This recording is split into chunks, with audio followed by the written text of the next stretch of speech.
Let's take a look at some of the important techniques you'll use when editing clips into new and more complex existing sequences in Adobe Premiere Pro CC. I have a couple of sequences here open already. I've got this simple edit, which is empty, and I've got a master sequence from the film See You Around. And let's start out with our simple edit sequence.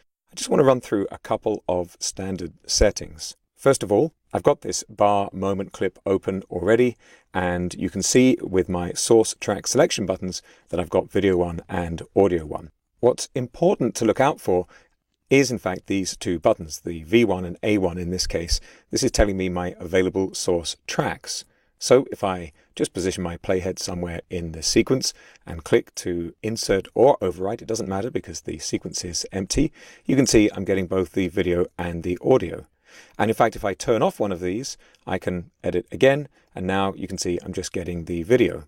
Now obviously, if I open up a video only clip, you can see here we've got a little animated section with the title of the film. I'm only going to get the V1.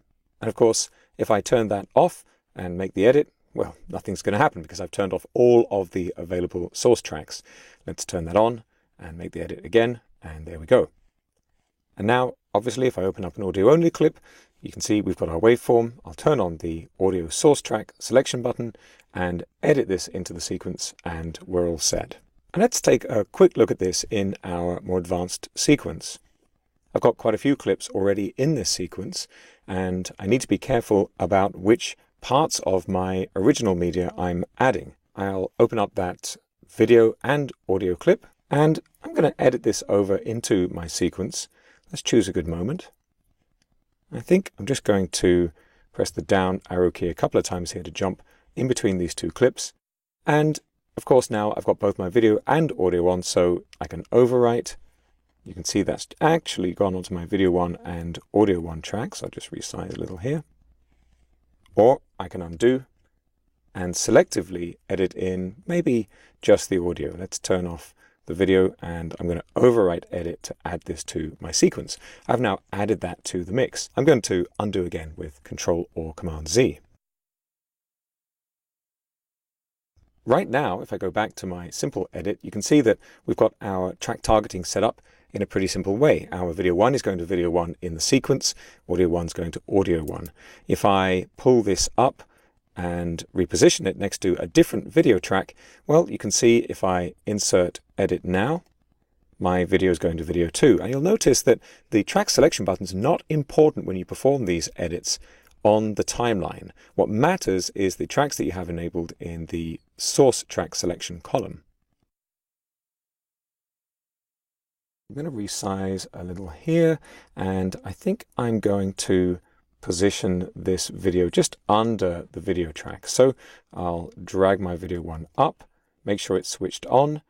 Maybe I'll turn off the audio because I'm going to make a bit of a composition here, and I'm going to insert edit. But we have a bit of an issue here, and it's a feature in Premiere Pro. We have a long mix down of our dialogue down towards the bottom of this sequence, and there's some music actually as well, and it's been broken up by inserting this clip. Well, that's what you should expect when you insert a clip when you've got your sync locks on, and that's these icons right here. So let's undo. If I want to leave these music and dialogue mixdown clips alone, I can turn off these sync locks for those tracks. So let's just turn these off. I think that should do it. And now when I insert the video and audio clips on the tracks that have the sync locks on have all moved, but my long music track and the dialogue mixdown are left untouched, which is exactly what I want. Now, some editors prefer to lock tracks, and there are some useful modifier keys for this. That's Shift, Alt, and Control in Windows, and Shift, Option, and Command in macOS. I can hold Shift and toggle off and on all of the sync locks here. I can also use the Shift key to select all or none of a particular track type.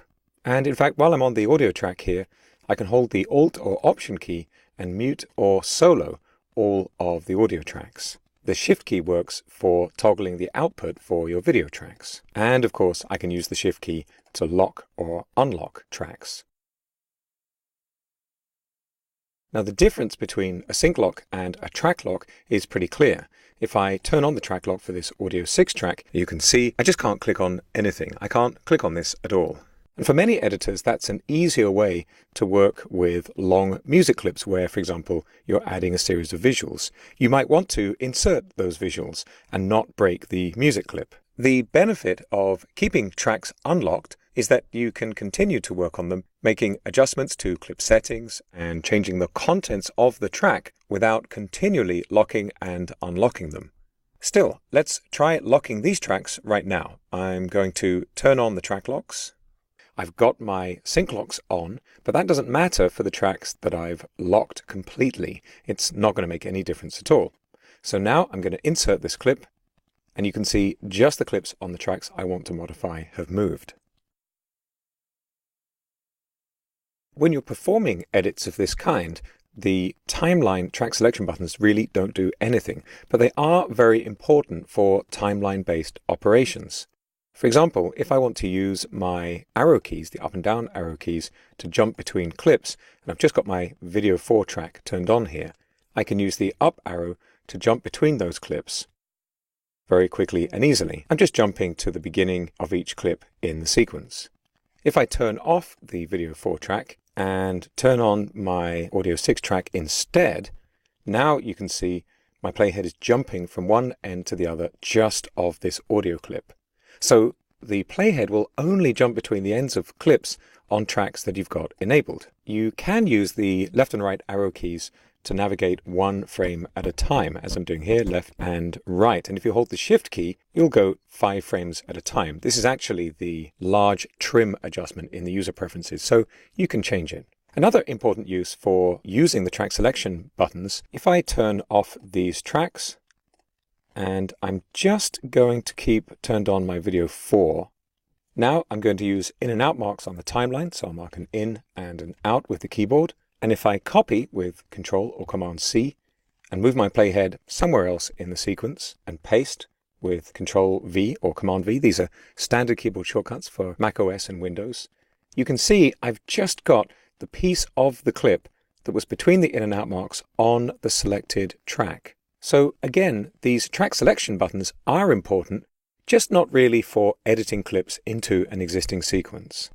So that's an overview of some important techniques, source patching, track patching, sync locking, and track locking that you can use in the timeline when editing sequences in Adobe Premiere Pro CC.